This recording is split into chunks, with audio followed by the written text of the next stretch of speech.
discuté avant sa mort plusieurs fois. Il y avait d'autres éléments qu'il n'a pas pu mettre.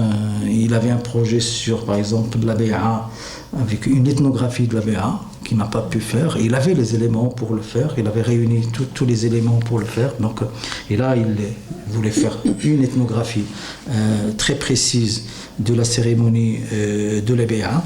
Il avait aussi comme projet d'écrire un livre d'histoire sur l'histoire récente du Maroc, en essayant justement d'être en décalage total avec le discours dominant sur l'histoire nationale, d'être très critique. Il était souvent très très critique et sévèrement critique avec l'histoire syndicale du Maroc, qu'il connaissait très bien, de l'intérieur souvent, avec l'histoire de la gauche marocaine, où il avait aussi bien en tant que militant, mais surtout en tant qu'observateur, des éléments.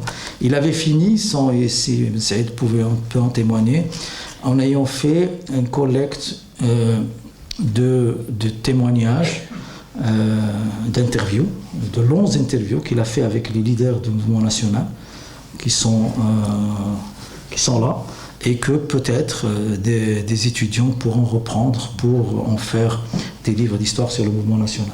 Donc tous ces chantiers étaient là ouverts, la mort l'a emporté.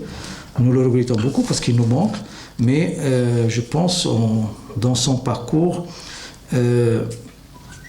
il y a un témoignage fort que faire de la recherche en sciences au Maroc est possible, la faire avec brio est encore possible, et surtout que la meilleure des postures à avoir dans ce pays, c'est à la fois une générosité du corps et une générosité dans le travail et dans le don, et le livre en est le témoignage. Merci.